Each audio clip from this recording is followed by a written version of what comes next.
A day in my life as an OFW na nandito lang sa bahay. So ayan guys, yung video na yan is kagigising ko lang ng bonggang-bongga at tinatamad akong gumising guys. Pagkatapos niya nagpunta ako sa may kusina para maghanap ng makakain. Talagang gutom na ako. So, ang dami pala hugasan guys. Pagpasensyahan nyo na kasi masuunahin ko munang kumain ng breakfast bago natin hugasan yung mga things dyan sa may lababo. At pagkatapos nyan, ayan may plastic dyan guys, no?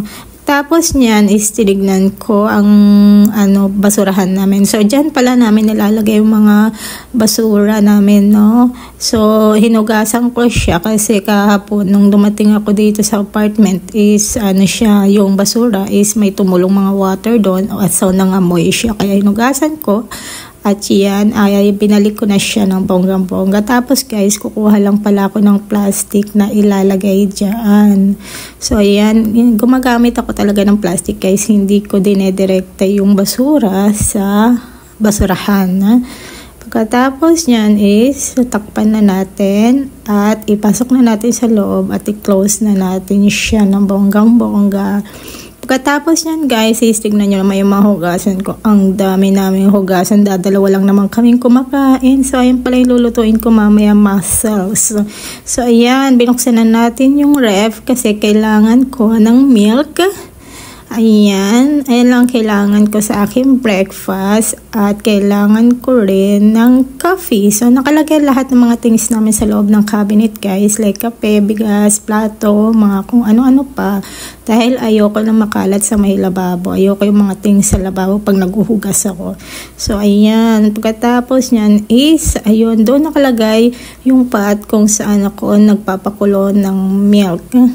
Pagkatapos nyan guys is lalagyan na natin ng milk. Milk lang ang pinapakuluan ko siya at yun ang ginagawa kong coffee ko. So ayan, ito yung kusina namin guys. Dalawa yung lababo, which is yung isang lababo is sa laundry siya, sa mga damit, sa mga basahan, mga ganon, at may lababo para sa mga plato. Pagkatapos nyan guys is yung mussels. May nakita yung mussels kasi kailangan nating ipasok sa ref yan mamaya, no. So dyan nakalagay yung mga spoon, fork at saka yung mga kung ano-ano pa guys na kailangan namin. Pagkatapos nyan is dyan naman nakalagay yung mga asukals, cornflakes, mga things kakainin mo, like mga ready to eat. Pagkatapos yan guys is pupunta tayo sa may kusina. Yan, balik na naman tayo dyan, no, syempre. At tapos yan, ilalagyan na natin ng coffee ang ating cup. So maunti lang ako magkape. So ito pala yung ginagamit naming kape guys. So hindi po siya ready to made na. Gagawa ka ng sarili mong kape. Is na po siya ready. Tapos anuhan mo lang siya ng asukal. So may magkakaiba talagang kape dito sa Brazil guys kasi may mga coffee na iba yung pagkagawa nila ng mga coffee. So ayan lang ang pagkagawa ko ng sarili kong kape guys. Pagkatapos antayin lang natin kumulo yung milk na aking pinainit. So ayan guys, nakikita nyo talagang tamad talaga ako dyan. Ang hirap gumising pag morning talaga.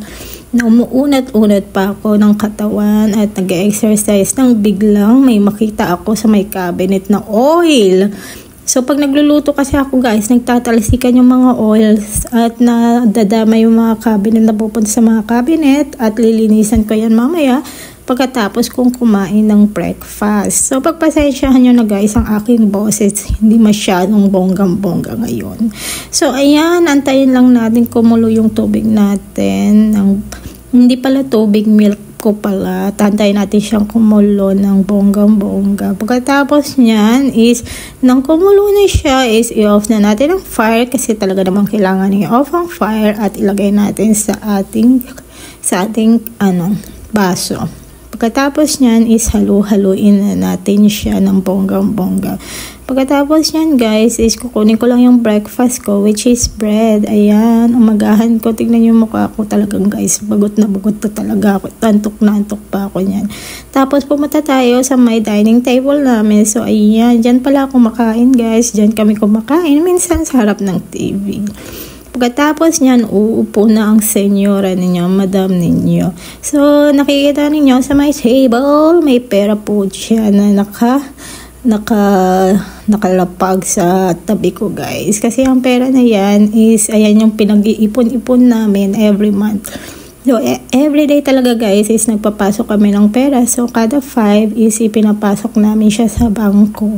So, yung bangko, guys, pag nagpapasok kami ng pera doon is may profit siya. So, kaya ganun. So, ayan lang, guys. I hope na na-enjoy ninyo ang mini vlog for today's video. Bye-bye!